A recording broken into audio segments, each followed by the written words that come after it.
राजा के छत पर अंधेरी रात में किसी के पैरों की आवाज सुनाई। राजा सोने के लिए ही गया था और तभी किसी के पैरों की आवाज सुनी। तो राजा ने कहा कि कौन है, कौन है इतनी रात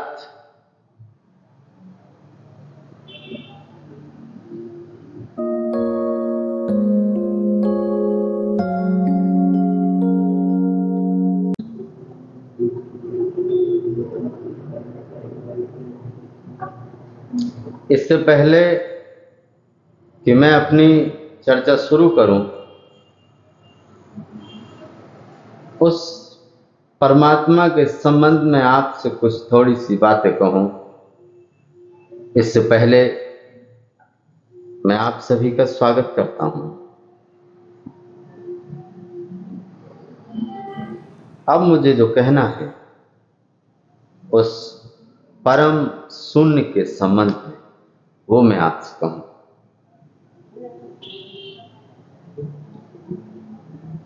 एक छोटी सी कहानी से मैं आज की चर्चा शुरू करना चाहूंगा, जो मुझे बहुत प्रिय लगी है।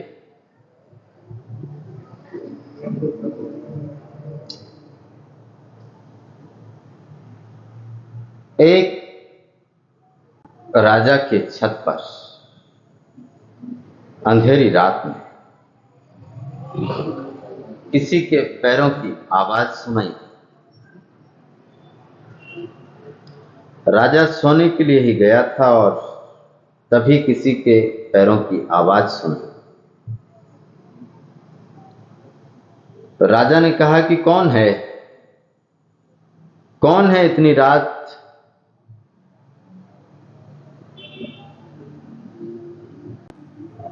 राजा घबरा गया।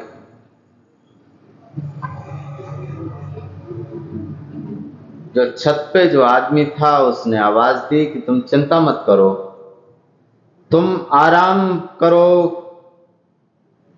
मैं ऊंट खोज रहा हूं। राजा ने जब ये सुना तो कहा कि कौन पागल है ये, छतों पर कहीं ऊंट खोते हैं? तो बिल्कुल पागल है क्या? छत पर ऊंट कब से खोने लगे? उस आदमी ने कहा कि जानकार मालूम होते हो, छतों पे अगर ऊंट नहीं खोते हैं तो अहंकार के सिंहासन पर बैठकर तुम कैसे शांति को उपलब्ध हो जाओगे? राजा की नींद खुल गई, जैसे किसी ने नींद में झकझोर दिया हो। राजा बाहर आया, लेकिन तब तक वो आदमी जा चुका था। सैनिकों को पीछे भेजा, अंधेरी रात में बहुत खोजा, बहुत ढूंढा, लेकिन वो आदमी नहीं मिला। सुबह हुई, दरबार लगा। राजा बड़ा उदास अपने सिंहासन पर बैठा था, कुछ सोच रहा था कि कैसा था वो आदमी।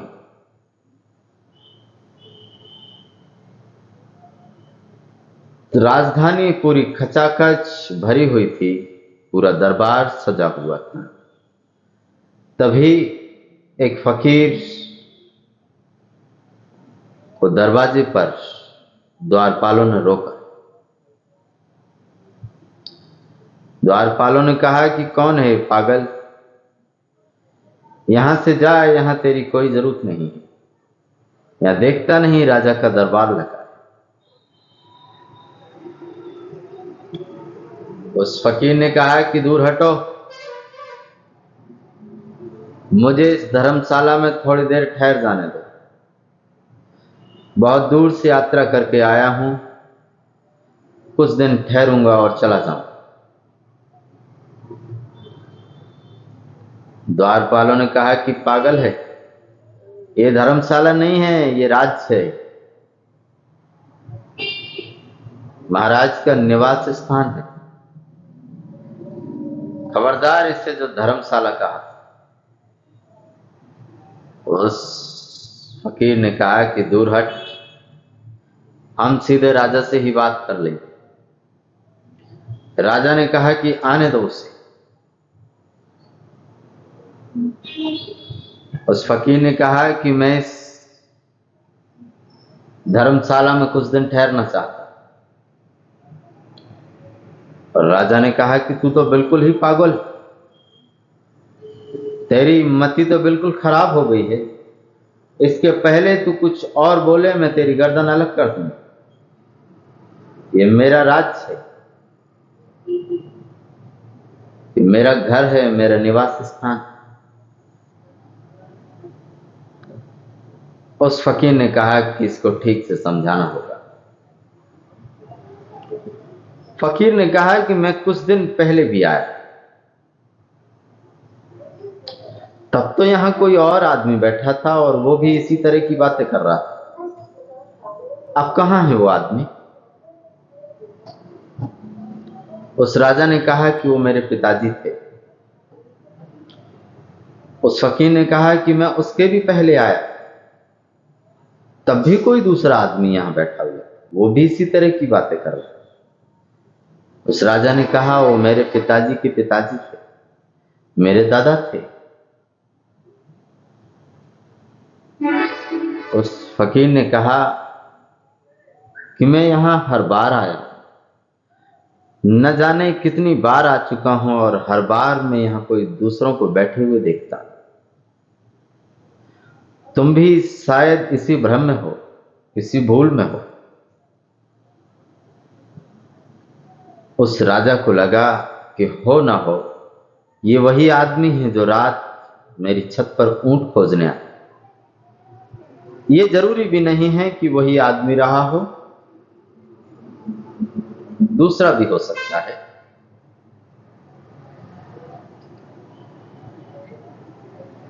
पता नहीं आगे क्या हुआ, लेकिन मैं तुमसे कहना चाहता हूं कि जो आदमी इस सराय को अगर निवास स्थान बना लेगा, यकीनन धोखा खाए।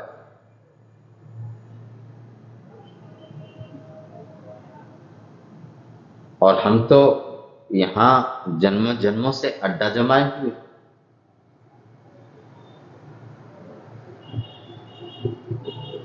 और न जाने कितनी तरह की हमने पकड़े बना रखी हैं। कोई धन की, कोई यश की, कोई पद की, कोई मान, कोई सम्मान, न जाने कितने कितने किले खड़े किए। जरा भी देर ठहरिए नहीं, ठहर भी नहीं पाओगे कि तुम्हारे बेटे और तुम्हारे जो पीछे आने वाले वो लात मार के अलग कर दें। तुम जिसको अपना घर कह रहे हो कि ये मेरा घर है, तुम जरा कुछ देर इंतजार करो और तुम पाओगे जिसको बनाने के लिए मैंने अपना इतना जीवन गंवा दिया, वो बेटा कल बड़ा होके कहेगा कि ये घर मेरा है। तुम उसी राजा जैसी भूल में। इसीलिए मैं तुमसे कहना चाहता हूं कि अटल गहराई में उतरने का अगर साहस हो तो निमंत्रण है आप सभी को उस परम शून्यता में जाने के लिए, उस टोटल साइलेंट में जाने के लिए मैं आप सभी को निमंत्रण दे रहा हूं। जो भी मनुष्य मन के तल पर खाली होने के लिए राजी है वो परमात्मा को पा जाएगा, अन्यथा सारे जीवन भर भटकता रहेगा, लेकिन वो किनारा नहीं आने वाला।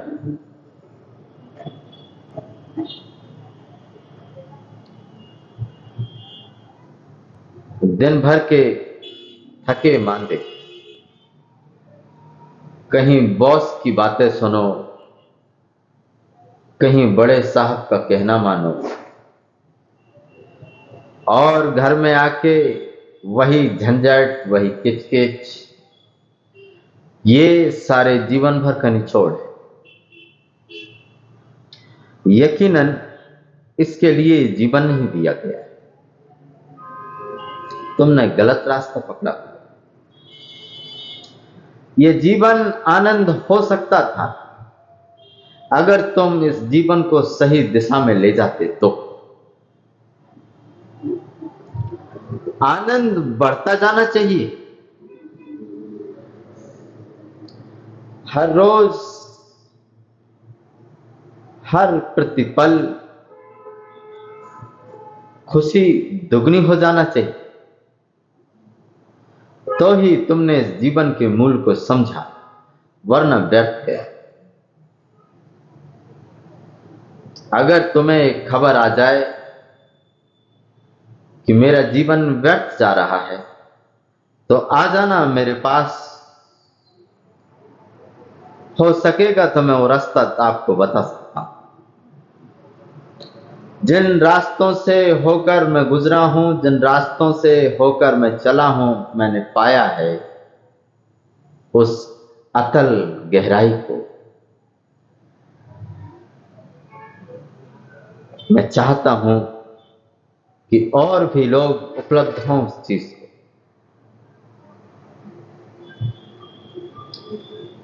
लेकिन हमने झूठी पहचानें जो बना रखी हैं, हर रोज घर से अपना वही काम करने के लिए निकल जाते हैं, चाहे कोई भी किसी भी कुर्सी पे बैठा हो, कोई भी किसी भी पद पे बैठा हो। जितने बड़े पद पे बैठे हो उतनी ज्यादा परेशानी।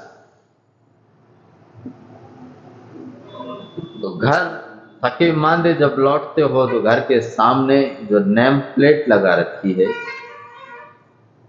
वो थोड़ी राहत देती है कि हाँ, कुछ तो पाया है जीवन में। इतनी दौड़ धूप चलती भी है तो कुछ तो पाया है जीवन, कुछ तो किया है। लेकिन मैं आपको याद दिलाना चाहता हूं, एक जरा सा हवा का झोंका, एक जरा सी मौत की आहट इन सारे पद पदवियों को अलग कर दे और तुम्हें ले जाएगी एक अटल गहराई में, टोटल साइलेंट में। उस टोटल गहराई की हमने कोई भी फिक्र नहीं की।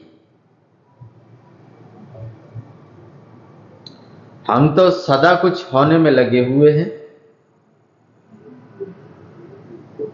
कोई छोटी कुर्सी पे बैठा है तो बड़ी कुर्सी पे उसको जाना है, उसकी अपनी दौड़।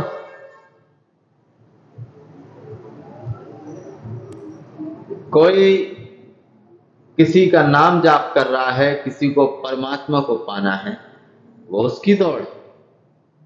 दोनों दौड़ रहे, रुका एक भी नहीं। और मैं तुमसे कहना चाहता हूं कि जो रुक जाएगा, जो शून्यता को स्वीकार कर लेगा, उसको अंगीकार कर लेगा, उसको आत्मसात कर लेगा, वो निश्चित ही पा जाए।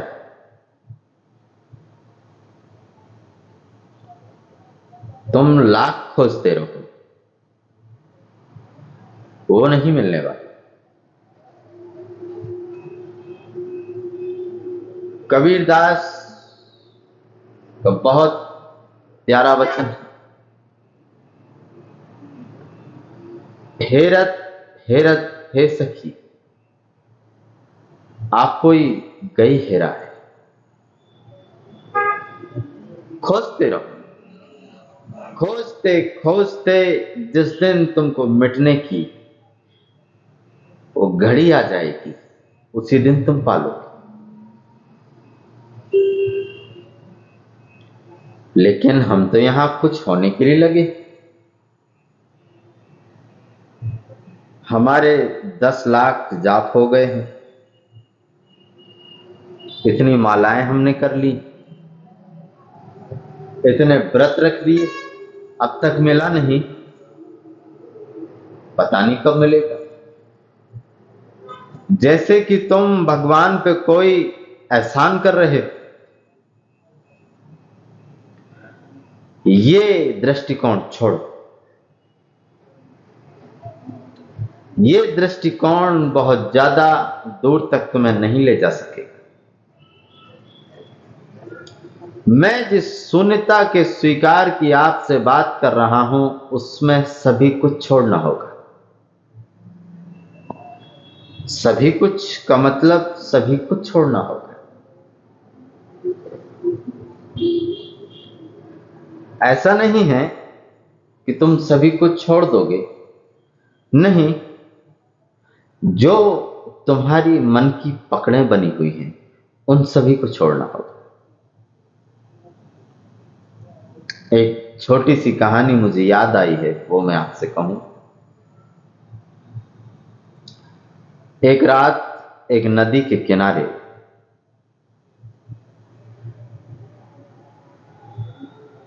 पास में ही एक बगीचा था।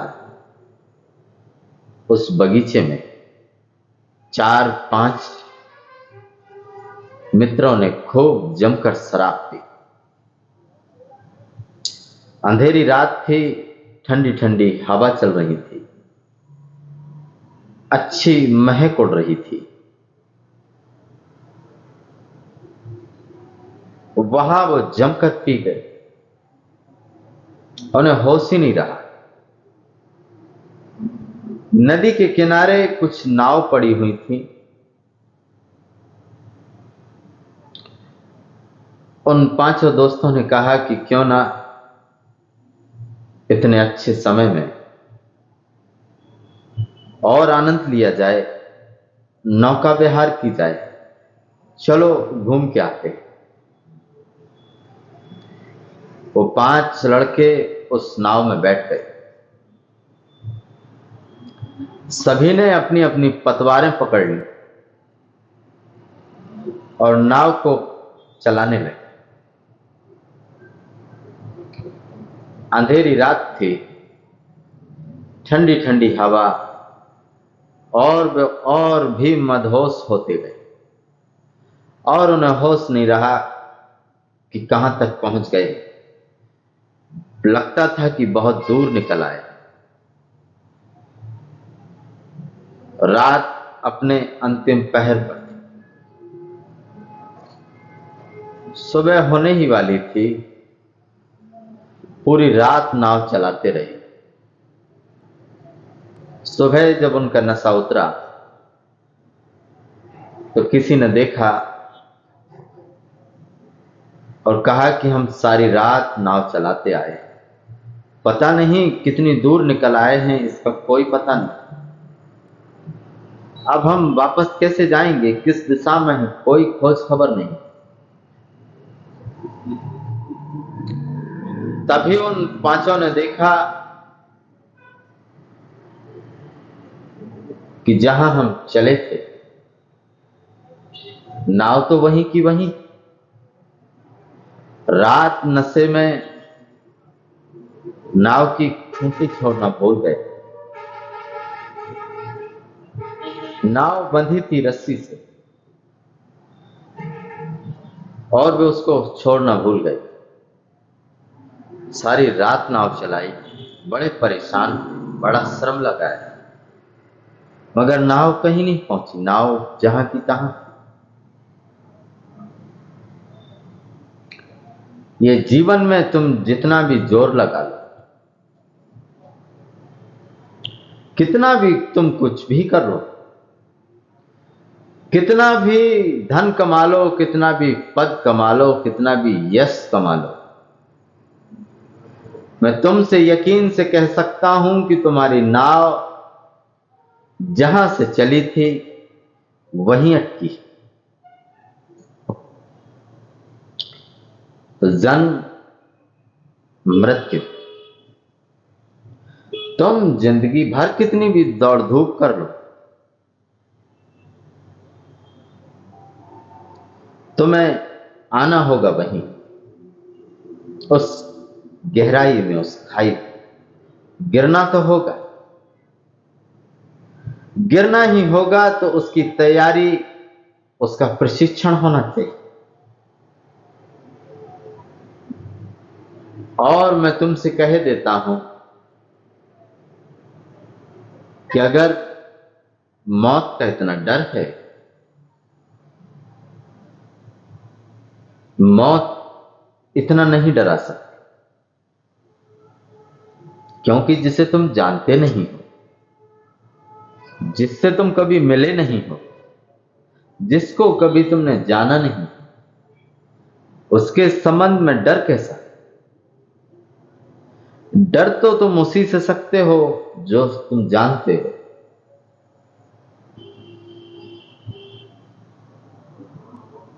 तो जिसको तुमने जाना नहीं है, उसके संबंध में डर कैसे? डर है तुम्हें अपनी जो झूठी झूठी जो इमारतें खड़ी कर रखी, उसको मिटने का, कि मृत्यु उन सभी को उखाड़ देगी और छोड़ देगी तुम्हें अटल गहराई, जहां कुछ भी नहीं बचता। अगर कर सको हिम्मत, तो निमंत्रण देता हूं मैं आप सभी को उस शून्यता में उतरने का, और तब तुम जानोगे उस महान गहरी शांति को, उस महान आनंद को। उसके पहले तुम कई तरह की चीजों में अटके रह सकते हो।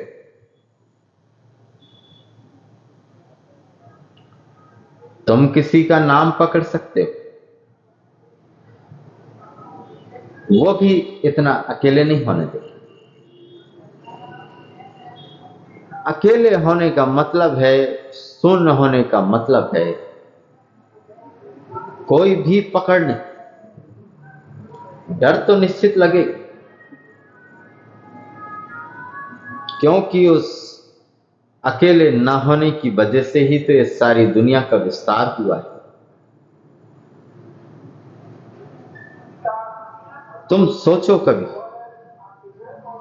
गहरे भीतर सोचो, तुम कभी अकेले हो सके? तुम अकेले हुए कि तुम्हें डर पकड़ा? तुम जल्दी से अपना मोबाइल निकाल लो, तुम अपनी गाड़ी ठीक करने लगो, तुम कहोगे कि चलो यहां घूम के आते हैं।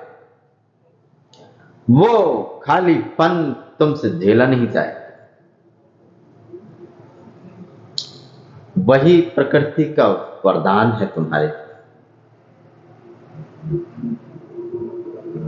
तुम सोचो जरा, रात को तुम जब सोते हो,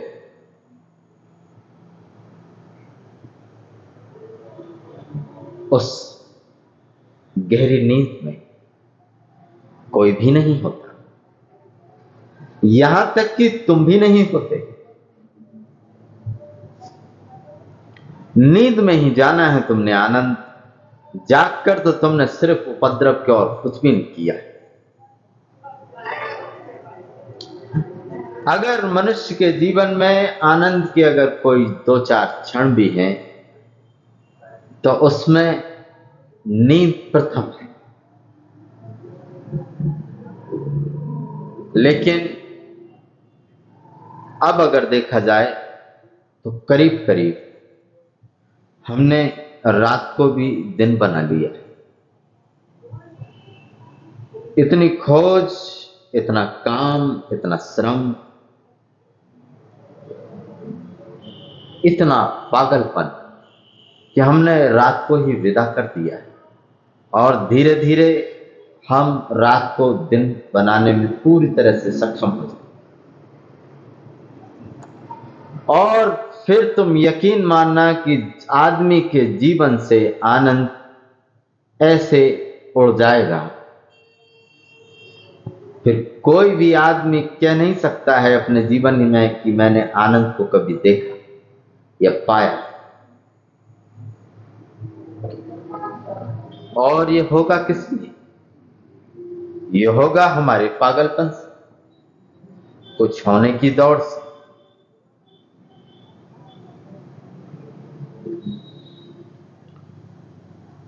तो इस शून्यता के स्वीकार में,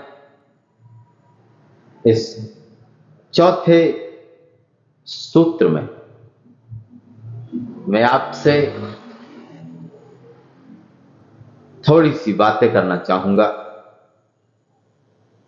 और फिर मैं अपनी चर्चा पूरी करता हूं।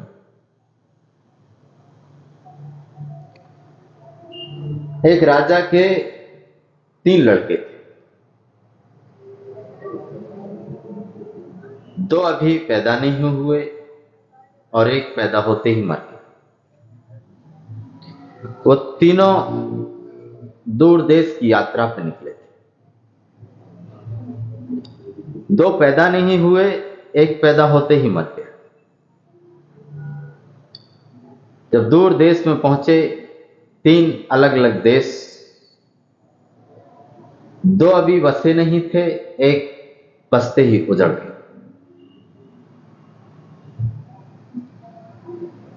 3 लड़के थे, 2 उसमें लंगड़े थे, एक अंधा था।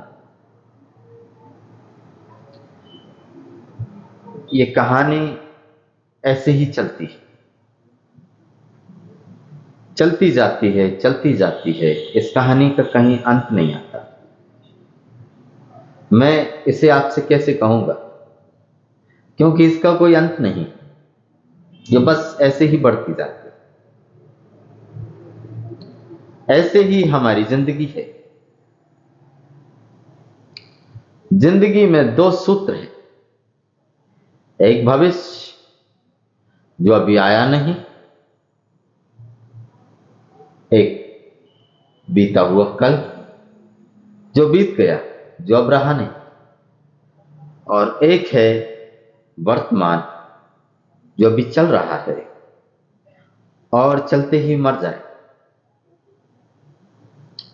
हमारे भी निश्चित 3 लड़के, एक वर्तमान, एक भूतकाल, एक वर्तमान, एक भविष्य। एक रहा नहीं, दूसरा भी आया नहीं, और तीसरा जो है उसका हमें कोई बोध नहीं।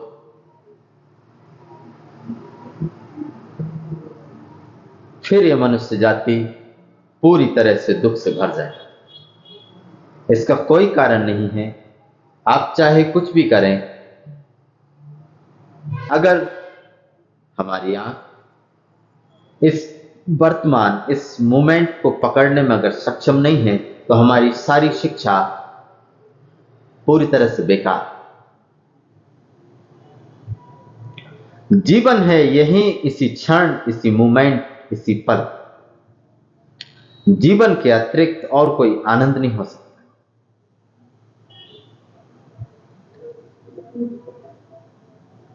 तो उस अतल गहराई में जाने के लिए जो भी इच्छुक हैं, वो हृदय भर के मुझसे प्रश्न कर सकते हैं। और कल हम इसी संबंध में एक गहरा प्रयोग आप सभी के साथ हम करेंगे, और मुझे पूरी आशा है कि आप बिल्कुल भी उस प्रयोग में पूरी तरह से छूटने को राजी हो जाएं, उस अतल गहराई में। तो ही हम कुछ यात्रा कर सकते हैं।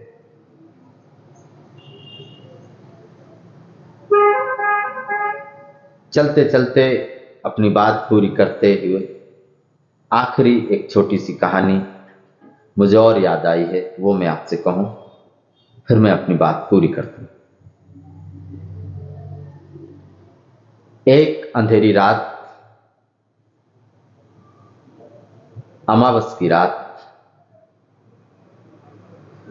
उस अंधेरी रात में एक यात्री सफर पे निकला हुआ। दूर पहाड़ी पे जब वो चल रहा था तो अंधेरी रात होने के कारण उसे कुछ भी ठीक ठीक दिख नहीं रहा था। तो चलते चलते वो एक गड्ढे में गिर गया। गड्ढे में गिरा तो उसके हाथों ने उन पेड़ों की जड़ें पकड़ ली और उन जड़ों से वो लटक गया। अब वो बहुत हैरान। अंधेरी रात थी, कुछ भी दिखता नहीं, नीचे कितना बड़ा गड्ढा है ये उसको मालूम भी नहीं। सर्दियों की रात है, कपकपाती सर्दी है, हाथ अकड़े जा रहे हैं। हाथ कुछ ही देर बाद सुन्न पड़ जाएंगे, जड़ें हाथ से छूट जाएंगी और मैं अतल गहराई में गिर जाऊं।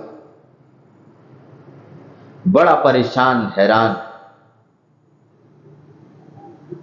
कपकपाती सर्दी है, अब छूटा तब छूटा, कितनी देर पकड़े रहिए।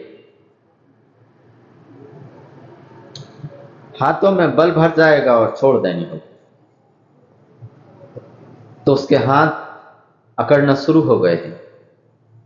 धीरे धीरे जड़ों की आवाजें आने लगी हैं कि जड़ें उखड़ रही हैं और अब पता नहीं है कि कितनी बड़ी खाई में मैं गिर जाऊं। अब गया गया गया, मरा, छूटा छूटा, नीचे पता नहीं कितनी गहरी खाई। बड़ा हैरान, परेशान कि अब मैं निश्चित ही मिट जाऊं। कितनी देर पकड़े रहिएगा। और एक अंतिम क्षण आया कि उसके हाथ से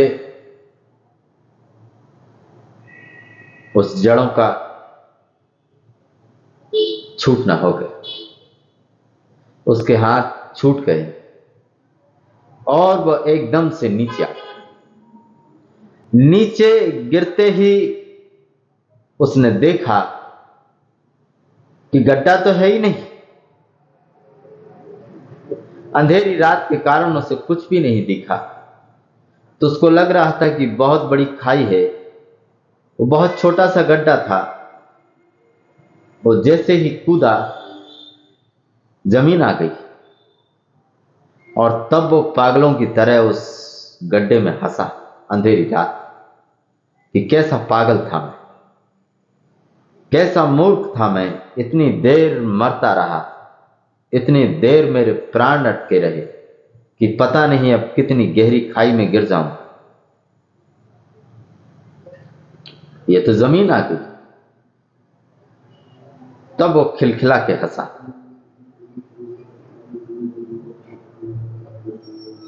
हम भी जरा गौर करना, इसी तरह की कोई चीज तो नहीं पकड़े। पकड़े हो तो निश्चित तुम चूक जाओ। उस अकेले होने का, उस खाली होने का साहस जुटाओ। तो मैं तुम्हें यकीन से भर के कह सकता हूं कि तुम परमात्मा की गोद में गिरोगे। परमात्मा तुम्हारे लिए वो सारे द्वार खोल देगा, ये निश्चित हो सकता है। लेकिन अगर तुम व्यर्थ की चीजों में अटके रहोगे, जन्म जन्म गुजर जाएंगे, वो घड़ी नहीं आई। तो इस शून्यता की गहराई के संबंध में मैंने थोड़ी सी बातें आज आपसे की हैं। कुछ भी बातें अगर आपको ऐसी लगी हों जिनसे आपके हृदय को चोट पहुंची हो, तो मैं क्षमा चाहता हूं। मेरा ऐसा कोई भी उद्देश्य नहीं है कि आपको मैं पीड़ा पहुंचाऊं। तो कुछ बातें मैंने शून्यता के स्वीकार के संबंध में आज आपसे की हैं, क्योंकि आपको इस तरह की बातें सुनने की आदत नहीं, आपने ऐसी बातें नहीं सुनी, तो बहुत मुश्किल है ऐसी बातों को समझना, ऐसी बातों को विचारना। अगर आपको मेरी बातें अच्छी लगी हों तो जरूर उन पे विचार करना, तो निश्चित ही हम एक नए सफर पे चल सकते हैं। मैं यकीन से कह सकता हूं कि बहुत ही परमानंद आनंद को तुम प्राप्त कर सकते हो। ये जीवन आनंद है, ये जीवन में आनंद के सिवा और कुछ भी नहीं। अगर इस जीवन को हमने श्राप बनाया हुआ है तो खोजने होंगे वो कारण, वो है तुम्हारे भीतर। खोजो टटोलो कि कहां कमी हो गई है। तो इस संबंध में मैंने आपसे थोड़ी बातें की हैं, और इस संबंध में और कुछ मुझे ख्याल में आएगा तो मैं आपसे जरूर कहूंगा। मेरी बातों को इतने प्रेम और शांति से आप सभी ने सुना है, उसके लिए मैं बहुत खुश हूं। अंत में संपूर्ण ब्रह्मांड को साक्षी मानकर आप सभी को प्रणाम करता हूं। मेरे प्रणाम स्वीकार करें। आप जरूर आनंद को उपलब्ध हों। परमात्मा करे आपके हृदय के द्वार अगर मैं खोलने में सक्षम हो सका तो मैं बड़ा परम भाग्य मानूंगा अपने आप को।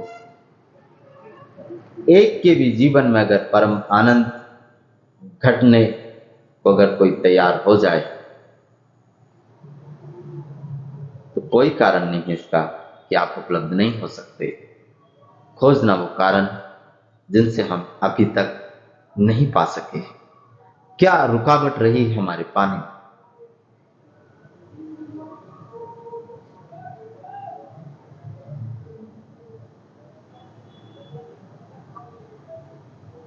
कल्याण।